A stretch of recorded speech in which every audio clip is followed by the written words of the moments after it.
course, everyone wants to be happy, but we have to just recognize that it's an emotion and it can be a fleeting emotion. We can be happy in the morning and unhappy in the afternoon for any number of reasons.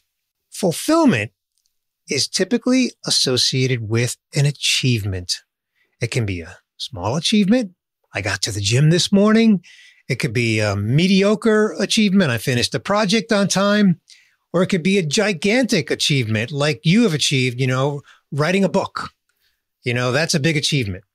That's why fulfillment is so meaningful, because it's tied to an achievement. And again, small, medium, or large, and it's immutable.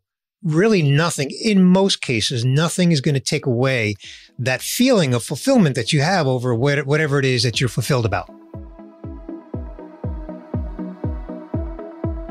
Welcome to Work Unscripted. I'm your host, Marlo Lyons. I'm here to toss aside the corporate scripts for unfiltered truths. We are tackling real work challenges with no sugarcoating, providing you with the strategies to thrive and find fulfillment in your career. It's time to turn the page. It's time to be unscripted. Let me ask you something. Are you happy? Or are you fulfilled?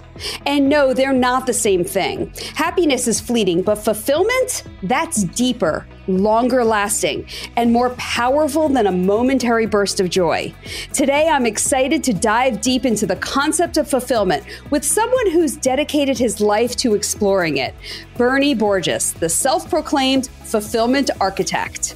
Bernie hosts the Midlife Fulfilled Podcast, and he's developed a unique model centered around 5 key life pillars: health, fitness, career, relationships, and legacy. Whether you're feeling stuck in your career, burned out, or simply wondering if there's something more out there for you, this conversation is going to give you clarity on what fulfillment really means, how to find it, and why it matters. So let's get into it. Here's Bernie Borges. Bernie, I am so excited to talk to you today because you have dedicated your life to focusing on fulfillment. In fact, you call yourself a fulfillment architect. So tell me how that came about. So yes, Marlo, first of all, thank you so much for having me. So I got on this fulfillment kick about 3 years ago. In fact, 3 years ago this month. And I started the Midlife Fulfilled Podcast, really focused on discussing what does it mean to be fulfilled in midlife. And I came up with, as you know, my model of 5 pillars, the 5 pillars in life: health, fitness, career, relationships, and legacy. And so I've been really focused on producing podcast content around that, blog content around that, a research report around that, and then started really serving businesses with delivering fulfillment-centric leadership. And I just thought, if I'm going to work with businesses to help them implement fulfillment-centric leadership, then I should call myself the fulfillment architect. So that's the backstory. You said a lot in that. So first of all, you've had a podcast and you're like 200 plus episodes into it. So congratulations on that, first of all. What made you say, I need to dig into midlife fulfillment? Like, what made you say, this is the topic for me? Well, first I started with midlife before I got to fulfillment. I had 2 previous podcasts, and they were about marketing because I spent 30 plus years in the marketing industry. So my 2 previous podcasts were in the rearview mirror, and I knew I wanted to do a third one. And I was just thinking, Marlo, what should this new podcast be about? I don't want to do another marketing podcast. So as I was thinking through it, I thought, well, given the stage of life that I'm in and many, many other people that I know, let me focus in on this midlife topic. So I researched midlife podcasts, and there are many of them. I found more than 200. Wow. But I found that no one podcast focused on midlife was talking about fulfillment. I heard people talking about happiness, but not fulfillment. And then I dug into what does fulfillment mean? How is it different than happiness? And so I just said, okay, that's it. Nobody's talking about fulfillment. And I'm going to focus in on that because I think that's where the opportunity is. So how do you define the word fulfillment? Let's start there. I'm so glad you asked. Fulfillment is different than happiness. Let me first begin by defining happiness. Happiness is an emotion. and an emotion that we all want. We all want to be happy. Of course, everyone wants to be happy. But we have to just recognize that it's an emotion and it can be a fleeting emotion. We can be happy in the morning and unhappy in the afternoon for any number of reasons. Fulfillment is typically associated with an achievement. It can be a small achievement. I got to the gym this morning. It could be a mediocre achievement. I finished a project on time. Or it could be a gigantic achievement like you have achieved, writing a book. That's a big achievement. Whatever the achievement is, we get fulfillment from it. And here's the key, Marlo. Not only is it a feeling of achievement, notice the word feeling, but it's also immutable, meaning you can't take it away from me. Like once you completed that book and you're fulfilled about that, nothing's going to take that fulfillment away. That's why fulfillment is so meaningful, because it's tied to an achievement. And again, small, medium, or large, and it's immutable. Really nothing, in most cases, nothing is going to take away that feeling of fulfillment that you have over whatever it is that you're fulfilled about. So, Bernie, I always have had this saying, life is not about activities, achievements, and accolades. It's about living, loving, and learning, right? And that seems to now contradict what you're saying in regarding to achievements, no? Well, why?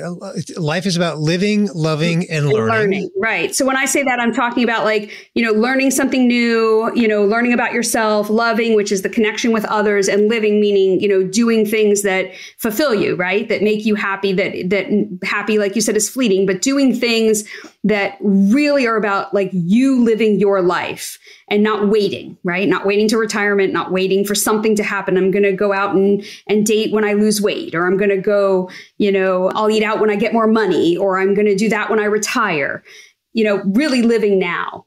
So when you think about achievements, when I say it's not about activities, achievements, and accolades, but you're telling me that fulfillment is about achievements. So how do we reconcile that together? Well, remember, I made the point that the achievements can be daily small achievements. I gave the example of I made it to the gym.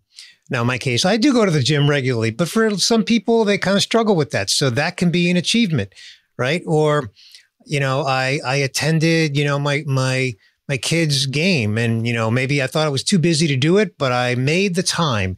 That's an achievement. So we've got to be sort of reframing the way we even think of the word achievement, and not limit it to something as big as writing a book, because that's too constricting. That is just too limiting of the opportunity for you to understand the meaning and the impact of achievement. You just look at everything, every day of your life, you have an opportunity to experience achievement.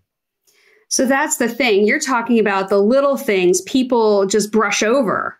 They don't even realize that they're not acknowledging really that the little things that they're doing are achievements that can bring fulfillment to them, I think is what I'm hearing. That's exactly right. Because people focus on happiness, and happiness is unfortunately tied to a lot of things that are sometimes outside of our control. It can be, how other people treat us, or other people say, or if my favorite sports team loses, that's not in my control, but I can be unhappy if my favorite sports team just lost. So thinking in terms of both happiness, which is an emotion, which is great. We all want to be happy. But again, we sometimes don't control the circumstances that can create happiness for us. Whereas to some extent, we can control, especially if we just reframe it and understand that there are many opportunities to experience achievement, especially the little ones, and just take a little stock, celebrate them. Again, the examples that I just shared, if you got to the gym and that's been a struggle for you, celebrate that as an achievement, and give yourself some sense of fulfillment over that. When I think about fulfillment, I can tell you for years and years and years, I was not fulfilled. I know I wasn't. I was definitely content. I was definitely satisfied for sure. And I even had happiness at times, but I was not fulfilled. And now that I have it, I know what it is, and I know when I wasn't fulfilled, but it's kind of like love in a way. Don't you think? You don't know what love is or being in love is until you actually experience it. Is fulfillment like that for you as well? Did you come across fulfillment and go, oh, okay, I get it now. This is it. Well, I've actually learned to look at fulfillment not through one lens, but through 5 lenses. So I'm of the belief, and this is what my whole platform is about, Marlo, I'm of the belief that we should not ask ourselves, are we fulfilled? I call that trying to boil the ocean. I suggest that we should ask ourselves that question 5 times, but each time being through a specific pillar. Am I fulfilled in my health, both physical and mental? Am I fulfilled in my fitness, which is important to us, especially in midlife? We need to be functional. So fitness is important. And yes, it does feed into health. Am I fulfilled in my career? Am I fulfilled in my relationships? Am I fulfilled in my legacy? Because I can be totally fulfilled in 4 out of the 5. And guess what? That's 80%. That's pretty darn good. Or if I answer that question and I come up with 2 out of the 5 where I'm fulfilled, okay, so 3 out of the 5, I'm not in that scenario. So I know where I need to work on it. Instead of just saying, just holistically across my life, I'm not fulfilled. How do you address that? Like, how do you even deal with that? So it's too overwhelming. As opposed to saying, look, right. So in my Thriving in Midlife report, 61% said that they were highly fulfilled in their career, which, by the way, I'm not impressed with that 61% number. I think it could be better. Only 47% said that they're highly fulfilled in their fitness. So those people in the 47% bucket, they know where they're not fulfilled. And then if they want to do something about it, then they know where they need to take some action, put a plan in place. So for them to just look at their life and say, I'm not fulfilled, is misleading, and it's unhealthy, and it's unrealistic. In that scenario, those people in the 47% bucket should simply say, I need to do something to improve my fulfillment in fitness. Now, there's 4 other, pillars to also do that same analysis through. But the point is, by breaking it into those 5 pillars, we can become more self-aware of realistically where we are or are not fulfilled. And I think that's great, because if I just say the words, I'm not fulfilled, maybe I can't even identify what part is not fulfilled, right? But when you break it into those 5 pieces, I can look at each piece individually and be like, oh yeah, those 3 I'm doing pretty great in. I feel good about those, but those 2 I'm not. And so then you do know where to focus, which I think that takes away some of the overwhelm of what I always say, people don't know what they want. Right? Well, they don't know what they want because they don't even know where to look. Right? We're here at least now that they know where to look. And this was a study you did with Udemy. So this is a pretty incredible study that you put together. And one of the things you said that I think was interesting is 61% of those interviewed are fulfilled in their career. My clients, I can tell you a lot less, right? I guess the clients that come to me are generally not fulfilled or they wouldn't come to me, right? But you even had, I think, 24% were moderately fulfilled. So why did that surprise you so much? And why do you think that's not good? Well, let me give you another data point that's related to that, that's going to add another dimension to this conversation. And that is that 75% said that they're satisfied in their career. So, Marlo, listen to this. 61% said they're fulfilled. 75% said they're satisfied. So what's the difference? The difference is fulfillment is a higher bar. We put a higher standard on fulfillment than we do on satisfaction. Interesting. Yeah, because content and satisfaction, I think, are fine. But then people are always asking, like, what's next? Or what should I have? Because it's like, yeah, it's fine. But isn't that like the hamster wheel? Like, to me, content and satisfaction are the hamster wheel, right? Like, yeah, it's fine. I'm doing my job. I'm getting through the day. I'm putting my kids to bed. I'm doing this, that, and the other. But fulfillment, to me, is just this grander thing, much bigger thing that people don't know what it is. It goes back to that love comment I made. You don't even know what it is until you have it. Right. In that regard, I totally agree with you. It's once you experience it, you know you've experienced it. And Marlo, what I'm trying to do is I want leaders, specifically within business, to understand this concept and to, number one, be self-aware of their own fulfillment across these 5 pillars. Because what that will do for them is that will give them the ability to lead with empathy and to lead their teams with the understanding that they are just as human as they are as the leader, and that they have the same 5 pillars, right? As human beings, we all go through life through these 5 pillars. And so if leaders have that self-awareness of their own fulfillment across the 5 pillars and then lead intentionally, I call this fulfillment-centric leadership. I have a whole program around this. If leaders are leading intentionally with this fulfillment-centric leadership model where they're focused on optimizing a work environment where their employees have the opportunity to engage in activities and resources that are made available to them to help them be fulfilled across the 5 pillars, those leaders are going to have better relationships with their teams. Those employees are going to be more engaged. And guess what, Marlo? They're going to stick around longer, which is called retention. Yeah, they'll be more productive as well, for sure, because engagement leads to productivity. I do have a question, though. Like you said, hey, leaders need to do this, right? Leaders need to, show that empathetic leadership. But is it the employer's job to ensure career fulfillment for people, or to help them find career fulfillment? Or is that all on the employee? Well, I don't think it's as much an employer's responsibility as much as an opportunity for employers. Meaning, if employers are still employing human beings, then those human beings are going through life just the same as we all go through life. So to the extent that they can lead those individuals holistically as human beings, we all know the pandemic has changed us in many ways, right? And just the awareness around the holistic employee, that alone was huge from the pandemic. And I know we're now, let's call it 5 years removed from the pandemic, but nonetheless, it seems like it was just last month in many regards. So it's an opportunity. It's not an obligation, Marlo, to your point. It's an opportunity for employers to lead with this empathetic viewpoint across the 5 pillars. But again, I want to stress, this is super important. They need to first be self-aware because they themselves, leaders are human, no different than their teams. So if they're self-aware of this fulfillment model across the 5 pillars, that alone can heighten their awareness around leading intentionally with that same model with their people. It doesn't mean that they're going to, enforce health programs on their employees. No, but they can make resources available to employees to be able to go and pursue programs and activities and resources that might be helpful to them in their health, if health is a pillar that they need better fulfillment in. Same thing with fitness. Obviously, same thing with career.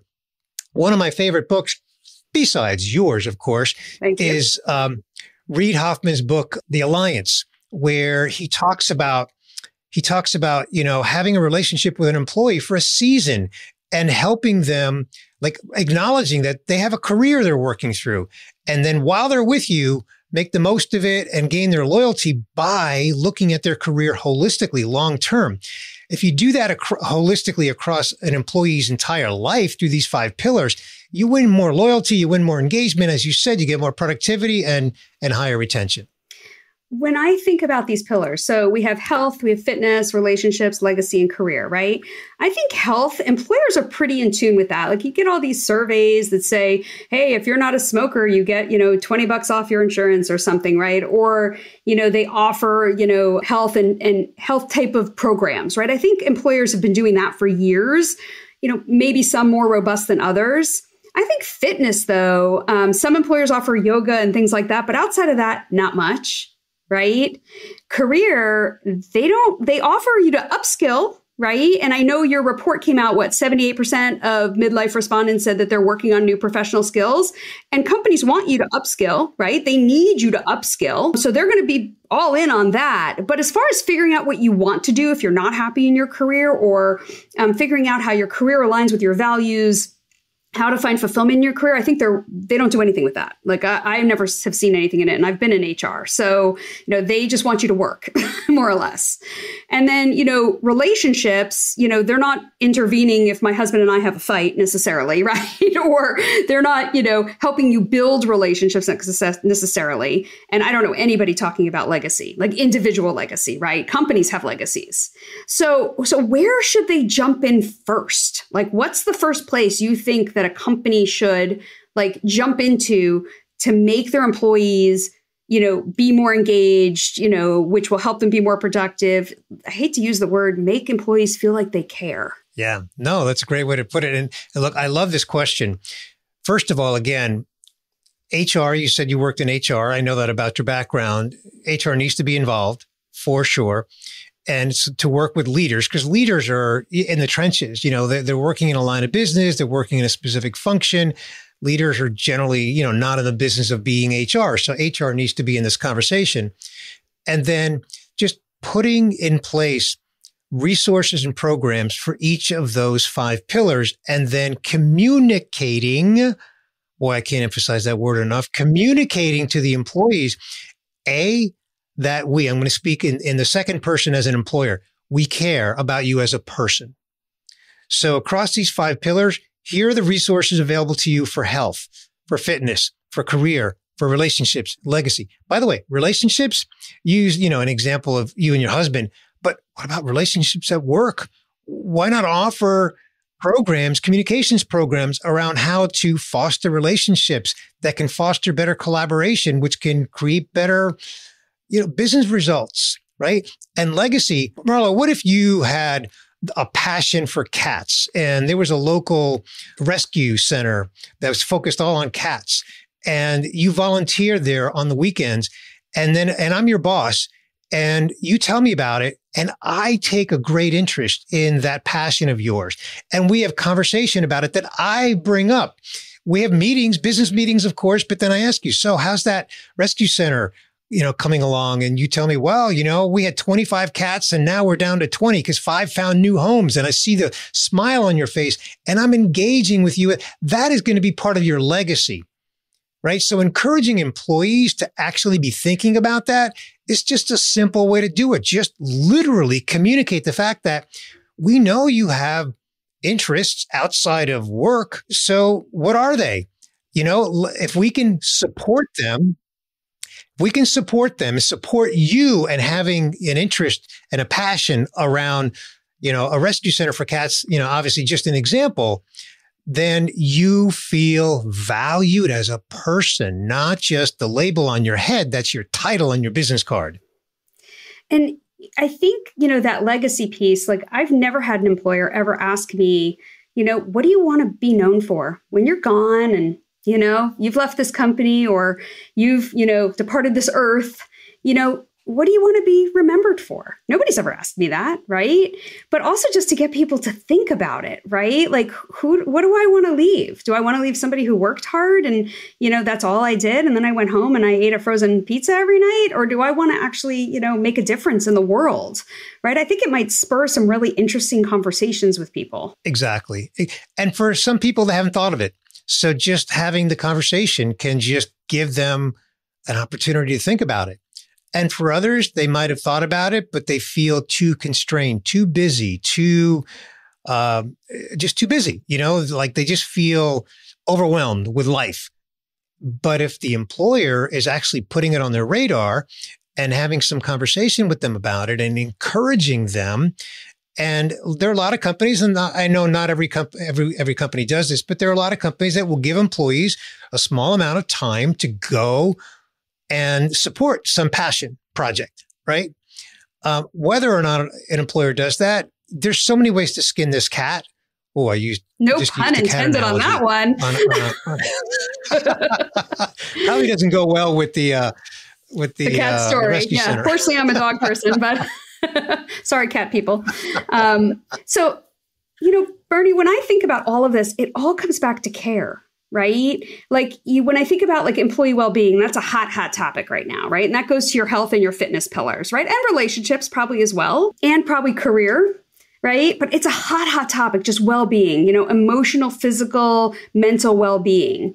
And when I think about that, I feel like employers are throwing programs at people. Oh, here's, free coaching or free therapists or free this or free that. Why is that not enough? Like, it doesn't seem to be moving the needle. So earlier, I put emphasis on the word communication, and I think it's how it's communicated. If it's just an email in their inbox and the email either doesn't get read or it gets read and there's no action taken, if there's no discussion with the actual leader about these resources, which again is where HR comes into play. HR needs to be communicating with the leaders and encouraging leaders to have communication with their people, their teams, around the resources that are available. So instead of just throwing programs at people, present it to them in a way that communicates, we care, and these are the programs we put in place to help you manage fulfillment across these 5 pillars. Give us some feedback, because we always welcome feedback, but just communicate around it, not just throw it into an email that gets read or doesn't get read. It needs to be part of a conversation between the leader and their people. Have you ever seen this done really well? Not as well as I would like. I think some of the Silicon Valley companies do it well to an extent, but there might be some other undertones in there as well that are either political, which can exist, of course, in any company, but also can be stress related just based on deadlines and that sort of thing. I think it's companies that senior leadership get this. When senior leadership really just looks at their employees as just workers and not people. I'll tell you a quick story. I heard a story about, a large vendor selling to a large company, and the vendor, the representative of the vendor said to the large company, "We have the inventory available." And in this case, inventory was people. Oh. And the potential customer didn't go with that vendor because he was insulted that the vendor was referring to their people as inventory. Or human capital. So that's a mindset. Right? They call them human capital. That's the name for employees, right? Yeah, right. If that mindset is in place with senior leadership, looking at their employees holistically as real people, then that's a great place to start on this whole fulfillment-centric leadership approach to it. So, Bernie, you've done this big study with Udemy, right? You've come up with some good metrics. Like, what comes from this now? How does this help employees? How does this help people who are burned out, stressed, tired, have too much work on their desk? I mean, want to get home to feed their kids? That's the treadmill is what I call it. How is this going to help them? Marlo, I think it really begins with self-awareness. I think most people, this is anecdotal, but I really feel strongly that it can be backed up with data. Most people look at their lives holistically and answer the question, am I fulfilled or not? Or how fulfilled am I? As opposed to the self-awareness of, let me ask that question through the 5 pillars, because I might be very fulfilled in my career because I'm doing great, but not fulfilled in my fitness or not fulfilled in my relationships. That's a common one, right? Somebody can be doing great in their career, but relationships might be broken somewhere. So it's the self-awareness thing, but it's also, I really want to have an impact with leaders, because having an impact individually, well, there's 7 billion people on the planet, so that's really hard. But leaders, they can impact many people. So if leaders can be self-aware of their own fulfillment across the 5 pillars and then have that same lens when they're leading people, then I think that's where we can have a greater impact with the meaning of the insights in this Thriving in Midlife report. And do leaders have time? Do they have time to ask these questions? Do they have time to, I always hear from leaders, I just need to get the work done. I just need to get the work done. And some of them they're not curious, right? They don't have the time, or quite frankly, they don't care, right? They really just want to get it done. What do you say to those leaders? What I say, Marlo, is we all know the cost of replacing employees, recruiting, training and onboarding, getting someone up to speed, and the cost of institutional knowledge when it walks out the door. So how do you not have the time to nurture and feed and care, as you say, Marlo, for the employees you have today?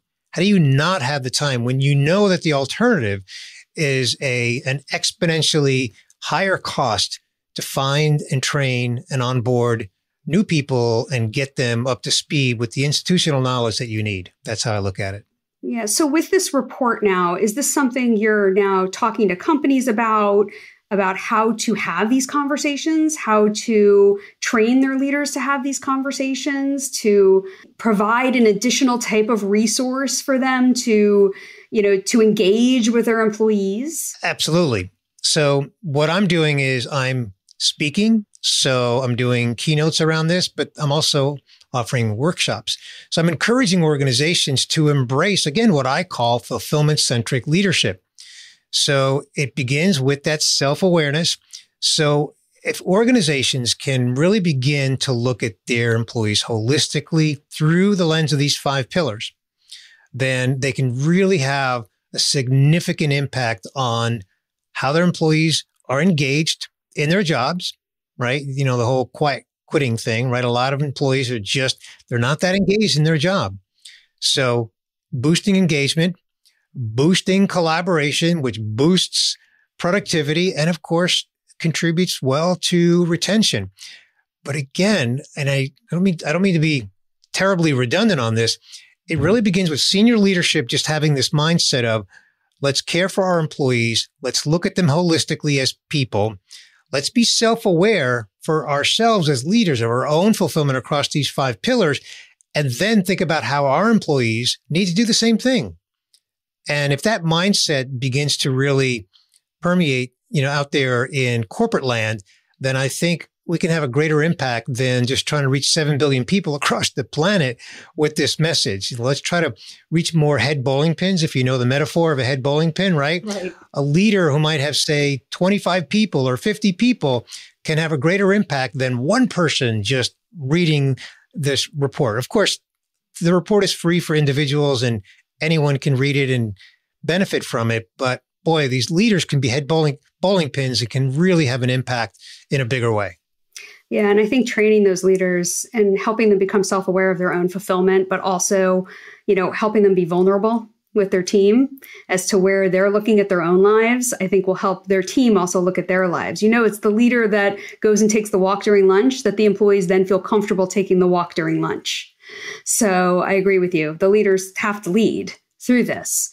And especially if you want to bring on Gen Z is not about working harder and working longer hours. They are about fulfillment, period.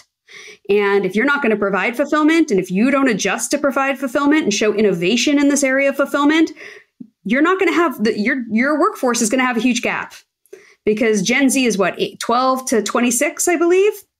So they're the next generation. And if you don't learn how to adapt to this now and adjust to this now, think about it when all of the Gen X and the millennials retire. What will you have? You'll have a workforce, but they won't be engaged, just like they're not engaged today, right? You have to make this adjustment. There's a word that we haven't used in this conversation that I think you just reminded me that we should bring into the conversation. And that's loyalty. So employees who are going to be engaged because they feel valued holistically across the 5 pillars are going to have more loyalty. If you're on my team and I really care about, your rescue cat or rescue dog, nonprofit that you support passionately, and we talk about it often, and I really show that I care about it, that's going to build a stronger relationship between us, between me as your boss and you as someone on my team. And it's going to create more loyalty. And you know what? When there's a job opening, you might be more prone to recommend that to somebody because you feel good about working here. Right. And also, if you see a job opening for your job somewhere else, you might be more prone not to apply for it because you have a good thing. Right. Finding a great boss is really hard. And when you find a great boss, most people find that to be the most important thing over anything else, even a few dollars more, because it's hard to find that great boss who actually cares. That's right. I mean, I've only had one in my, 30 plus years of work. I had one great boss. That was it. So, yeah. So Bernie, this has been actually really enlightening. Thank you so much for coming and talking about fulfillment. I do have one last question though. Are you fulfilled? I am fulfilled in my health, reasonably fulfilled in my fitness, moderately fulfilled in my career, very well fulfilled in my relationships, room to improve in legacy. That's how I answer your question. And what are you doing on the two areas that you want to improve, which was career and legacy? So career, I'm really focused on getting this message out and working with organizations, again, using the head bowling pin metaphor, trying to get more leaders to lead this way so that they can impact many more people and that, I can be a strong contributor to that. On the legacy side, there are some people that I'm supporting. There are a few causes that I'm supporting, and I just want to I want to feel better about the achievement and the impact that I'm having on those causes. And you ending with that high level of self-awareness, I think is a great way to end. So hopefully people will look at those 5 pillars themselves and figure out where they're fulfilled, where they need improvement. Bernie, thank you so much. Thank you for coming and helping people understand how to break it down, not feel overwhelmed, and hopefully find the fulfillment they're looking for. Thank you so much for having me, Marlo. I've really enjoyed the conversation. Bernie, where can people find you if they're looking for you? Sure. Certainly, I'm on LinkedIn, Bernie Borges, Borges, and my website is midlifefulfilled.com. And the report is there as well. Thriving in Midlife Report is at midlifefulfilled.com. Thanks so much, Bernie. Hopefully we'll talk again soon. You bet. Thank you, Marlo. So which one is it for you? Happiness or fulfillment? That's all for this episode of Work Unscripted. Thank you for tuning in. Be sure to head to the show notes to connect with Bernie. And if this resonated with you, don't miss our upcoming episodes where we'll dive even deeper with actionable strategies to help you navigate your professional world unscripted. Work Unscripted is produced and edited in partnership with the team at Palm Tree Podco and 21 Digby. The content for this week's episode was created by me, Marlo Lyons.